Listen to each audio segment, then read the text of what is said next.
Queridos copartidarios, en un mundo convulsionado por circunstancias extraordinarias, los principios del conservatismo son un faro para las sociedades acosadas por la desesperanza y atraídas hacia el abismo de las aventuras delirantes. Cuando el Libertador se definió en contraste con sus contemporáneos como el hombre de las dificultades, marcó indeleblemente nuestro conservatismo y señaló un camino que Mariano Ospina Pérez habría de definir en términos modernos al afirmar que no somos mercaderes de ilusiones, somos empresarios de realidades, diciendo y haciendo. Los conservadores somos lo que somos, no la caricatura que pintan nuestros contradictores. Somos gente de sentido práctico, hacemos las cosas bien y nuestra profunda conciencia social y sentido moral han estado presentes en las grandes realizaciones para la integración y defensa de los olvidados, así como en las grandes empresas de desarrollo del Estado y la sociedad. Y siempre, siempre en defensa de las instituciones. En un país en que el Partido Liberal, atomizado en sus diversos matices de izquierda y derecha, se enquista en el gobierno que eligieron otros, en el que su socia, la izquierda engañosa, monta mecanismos pseudodemocráticos para corromper las instituciones. En esa Colombia el conservatismo está amenazado. Y cuando digo conservatismo, no me refiero a las maquinarias o a las curules, ni a los votos ni a los cargos públicos. Cuando digo conservatismo me refiero a las ideas que nuestros contradictores atacan porque les temen. Las ideas, el espíritu, los principios y el sentimiento popular que golpean a la izquierda en las urnas y desafían exitosamente con votos sus locuras populistas. La izquierda, con el patrocinio de nuestros impuestos, se ha propuesto escribir una historia oficial de Colombia a su antojo. Una historia para la que pocos jóvenes recuerdan siquiera la publicación en Londres, en 1848, del Manifiesto Comunista, que comienza con lo que bien podría ser nuevamente admonición para nuestra América Latina. Abro comillas, un fantasma recorre Europa, el fantasma del comunismo, cierro comillas. En el mundo escasamente comunicado de entonces, sin telégrafo, con vapores surcando los grandes ríos y trenes de mulas remontando los Andes, apenas un año más tarde, en 1849, José Eusebio Caro y Mariano Ospina Rodríguez respondían desde una joven república llamada Colombia al materialismo de Marx y Engels, con lo que llamaron un programa conservador, una breve y precisa constitución humanista de apenas 8 puntos, que casi 2 siglos más tarde no ha perdido su frescura. Desde una perspectiva histórica podríamos decir hoy sorprendidos que ese contrapunto de manifiesto y programa está más vivo que nunca en el contraste político que hoy denominamos polarización. El manifiesto, como los virus que nos aquejan, ha mutado para sobrevivir, pero su esencia está viva en la izquierda alérgica a las instituciones democráticas y apasionada en su afán totalitario bajo un sinfín de pretextos de apariencia noble. Los 2 primeros puntos del programa conservador de 1849 resuenan en la Colombia actual, agobiada por la entrega de las instituciones mediante las más descaradas maniobras antidemocráticas. El umbral de votos manipulado para lo que sería un plebiscito en el que la voluntad popular fue desconocida y el proceso parlamentario posterior falsificado con un desplante dictatorial al que ni siquiera le pudieron encontrar nombre en español y denominaron Fast Track. Así como tuvieron que importar manes del manifiesto a un marxista-leninista, hoy secretario general del Partido Comunista Español, para diseñar e imponer una pseudojusticia a la medida de la subversión y el narcotráfico como garantía plena de una impunidad sin penas ni retribuciones. Lo que sí lograron en nuestra tierra quienes feriaron las instituciones fue el triste concurso del Partido Conservador como cómplice de sus tropelías antidemocráticas. El orden constitucional contra la dictadura. Comienzan Caro y Ospina como si advirtieran a su partido y rematan en la legalidad contra las vías de hecho. Con esas pocas palabras los fundadores anclaron los principios del conservatismo democrático y el humanismo integral enfrentados al espectro materialista y totalitario que nos rondaba. El orden constitucional contra la dictadura y la legalidad contra las vías de hecho. Habrá que recalcarle a nuestros dirigentes plegados a los designios de La Habana. En el viejo programa no hay nada anacrónico ni retrógrado. En el contexto de 1849 la democracia era revolucionaria y nosotros los colombianos hijos de revolución aún joven. Desde entonces y bajo la luz de esos principios, el conservatismo enfrentaba al materialismo, el radicalismo, el socialismo y el comunismo. La libertad contra la opresión y el despotismo, la igualdad contra el privilegio, la tolerancia real y efectiva, la propiedad contra el robo y la usurpación, la seguridad contra la arbitrariedad, la civilización contra la barbarie, un lenguaje claro y unos principios precisos que hoy nos pretenden arrebatar otras ideologías bajo otros ropajes y con otros fines. Esos son los cimientos del conservatismo, arquitecto de instituciones con visión de futuro, vocación social y conciencia de conservación y desarrollo sostenible.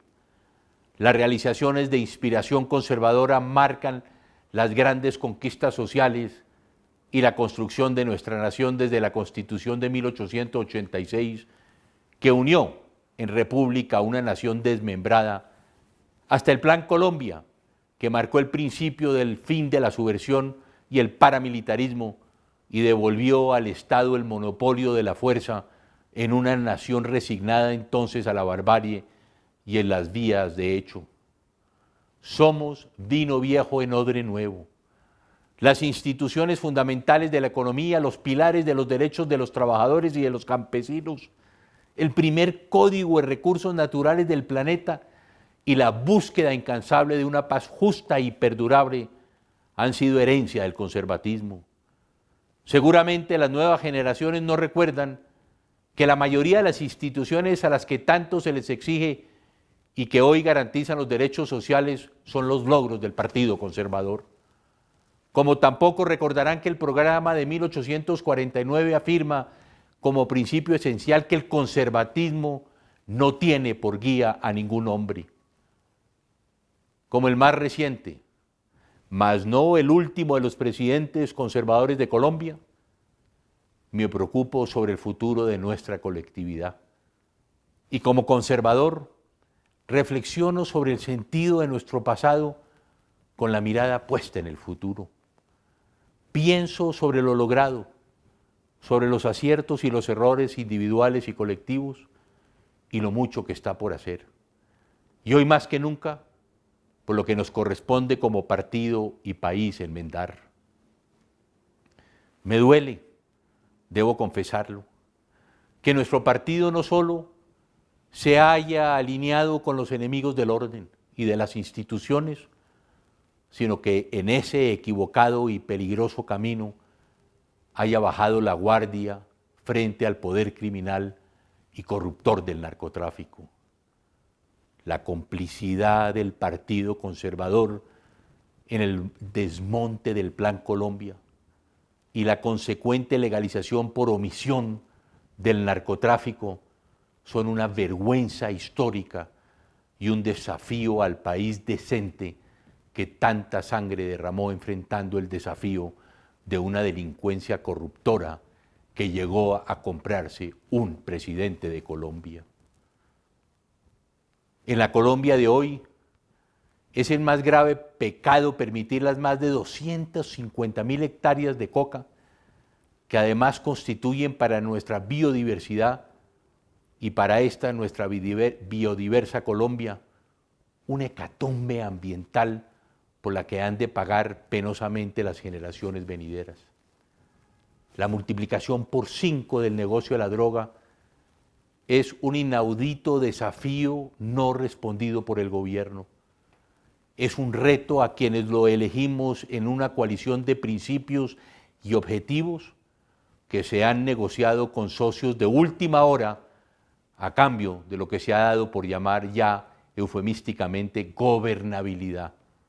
No podemos, como conservadores, dejar que se olviden familias en acción, empleo en acción y jóvenes en acción como armas sociales para enfrentar al narcotráfico y a la subversión. Como tampoco podemos olvidar que el Plan Colombia, con 3 gobernantes consecutivos, estuvo a punto de erradicar de plano la totalidad de los cultivos de coca. La curva estadística no miente. Hasta que las FARC y su cartel dictaron sentencia de muerte al Plan Colombia para garantizar la empresa criminal más grande de la historia y montar al gobierno entrante en la bicicleta estática de la erradicación manual, arriesgando inútilmente la vida e integridad de nuestros soldados y de policías.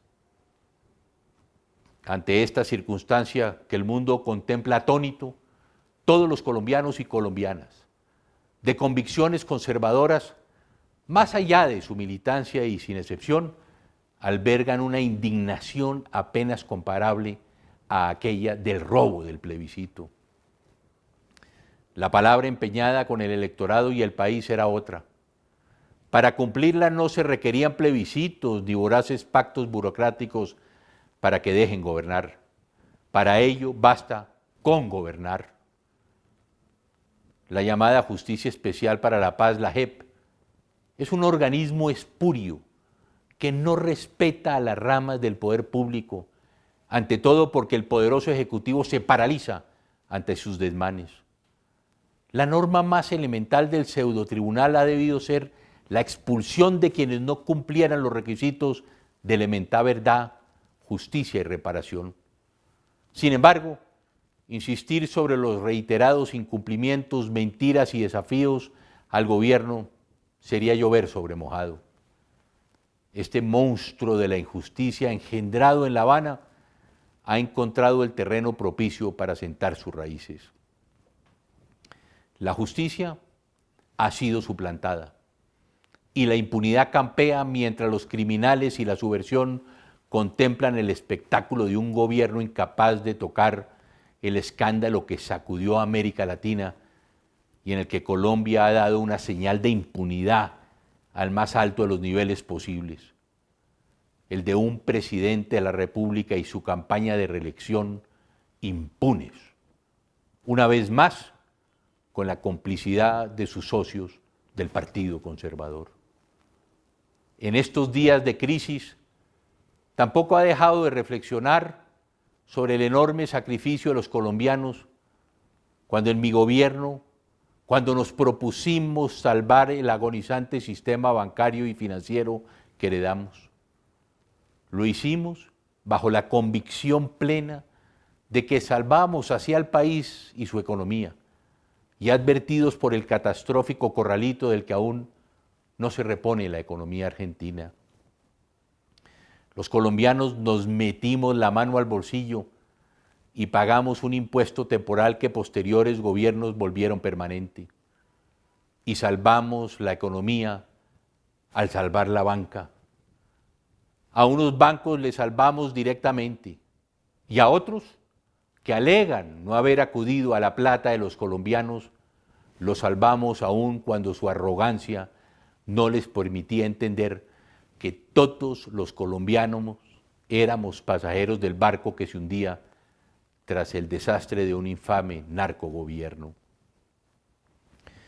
Esos bancos que hoy están en deuda con todos los colombianos que les echaron el flotador, reportan en el último trimestre, óigase bien, utilidades superiores al 100%.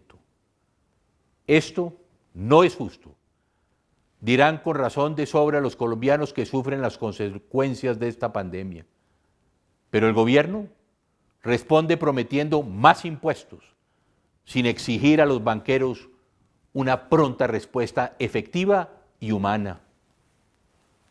El conservatismo colombiano, profundamente nacional y de hondas raíces cristianas, no es el partido del capitalismo salvaje que relega a los pobres, que no defiende a los trabajadores y desconoce a la clase media.